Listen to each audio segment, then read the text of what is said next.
You have your meter or your continuous glucose monitor, but when does it actually make sense to measure to get the best blood sugars? Hi, I'm Christelle and I live with type 1 diabetes, and in this video, I'll show you the key times that I check in with my blood sugars to achieve an A1C below 6%. But it's not just about getting numbers that you can show to your doctor. In this video, I'll show you what to do with these readings so that you can make meaningful changes and achieve the average blood sugars or A1C that you're looking for. And there are a few times that I check that might surprise you, but I find that they make all the difference in avoiding unexpected highs. Let's get into it. I've often heard that the most effective way to good blood sugar management is to measure blood sugars before and after meals.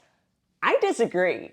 It's important, and we'll talk more about it later, but I actually think you get more bang for your buck if you measure your blood sugars right before you go to bed, as well as right when you wake up. On average, we sleep 1/3 of our lives, so if you can get your blood sugars in range during that time, you're really off to a good start. So I said, measure it before bed and then right when you wake up. I didn't say when you're ready for the day or before breakfast, but right when you wake up. And this might be the first unexpected measurement for some people. The reason why it's important to measure right when you wake up is that after you wake up, your blood sugars can start to rise without you eating or drinking anything. We call this feet on the floor, and it's your body's release of glucose into your bloodstream from your muscles and your liver. If you wait and only measure your blood sugars, let's say an hour after waking, you might get a misleading reading, making you think that your blood sugars have been running high all night. I also wear a CGM, a continuous glucose monitor, and that helps me catch that increase. You can see an example right here. I didn't eat, I didn't drink anything, and I didn't take any insulin, and look how my blood sugar shot up this morning. It's a great tool, but I also managed for 20 years without, so if you don't have access to a CGM, so can you. We'll deal with a potential feet on the floor increase in a bit, but having the two data points, bedtime and upon waking, can help you decide if you need to adjust anything during your evenings. If you see an increase, you might want to cut back on your evening snacks or the size of your dinner, or add a walk before bed. Or if you use insulin, talk to your doctor about increasing your insulin. These two blood sugar readings can not only help you get on track to achieve the best blood sugar management for you, but waking up with blood sugars in range can really set a positive tone for the day. I don't know about you, but I hate waking up with blood sugars on the higher side. I just feel like I'm starting my day fighting my blood sugars. I don't think there's a need to get up in the middle of the night to measure your blood sugars unless your medical team has specifically asked for it. If you're up anyway, sure, but if not, I'd always prioritize sleep, as poor sleep patterns can decrease your insulin sensitivity, which can lead to higher blood sugars and overall negatively impact your health.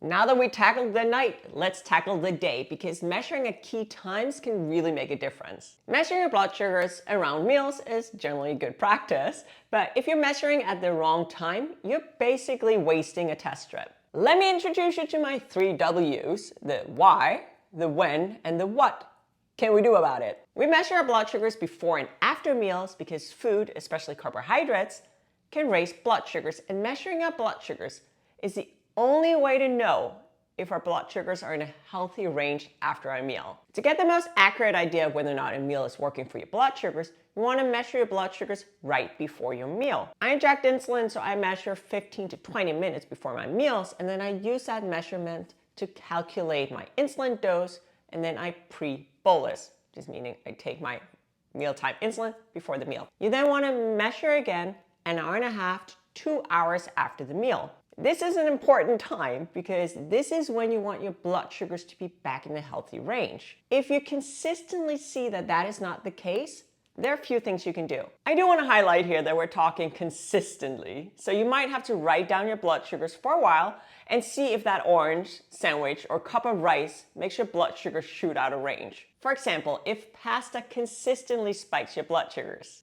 That doesn't mean that you can never eat a plate of pasta again, but maybe you need a different portion size. Maybe cut it in half, add some veggies or protein, or adjust your insulin. Another extremely powerful strategy if your blood sugars have started to rise is get moving. You don't have to head to the gym. Something as simple as a walk, mowing the lawn, or cleaning the house can be extremely effective in lowering blood sugars after meals. And then of course, if you manage your blood sugars using mealtime insulin, having a discussion with your medical team about adjusting your insulin, if you consistently see that your blood sugars are out of range after meals, can be really helpful. So we measured our blood sugars before bed, right when we wake up, as well as before and after meals.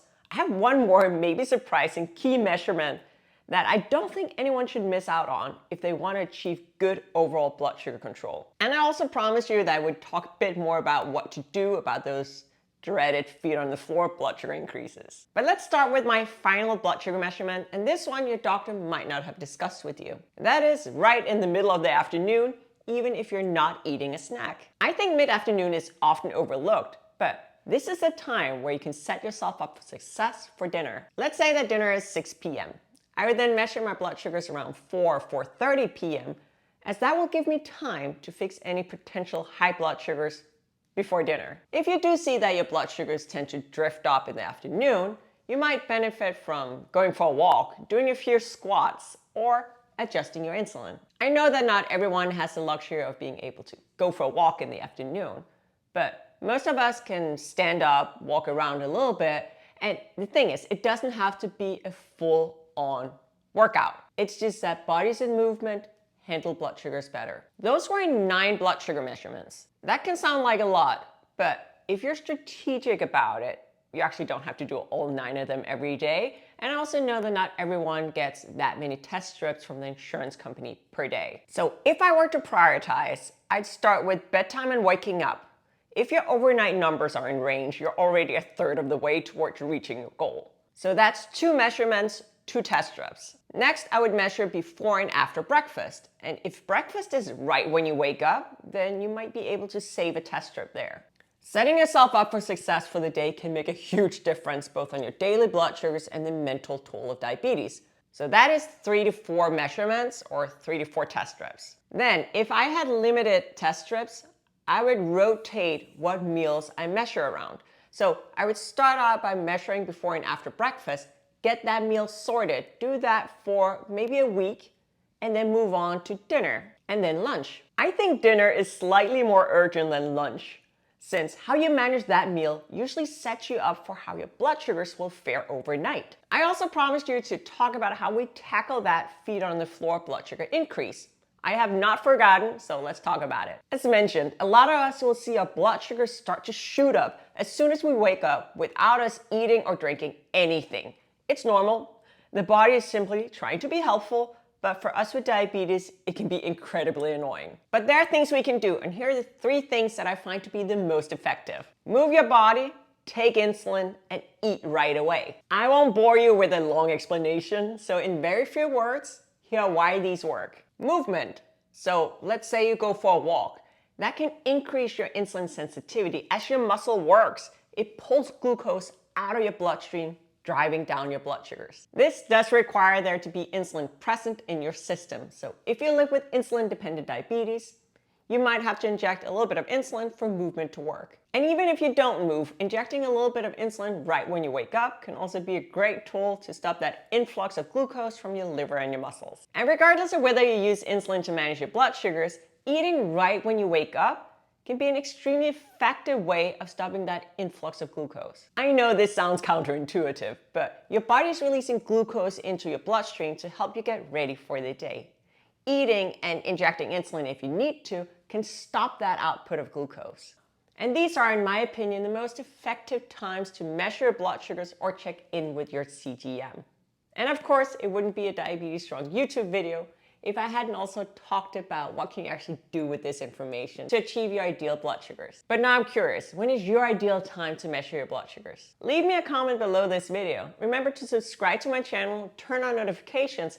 That way, you'll never miss a thing. Also, check out this video that YouTube has chosen for you. They won't tell me what it is. What do you think? Is this for you? Thank you for watching, and I'll see you next time.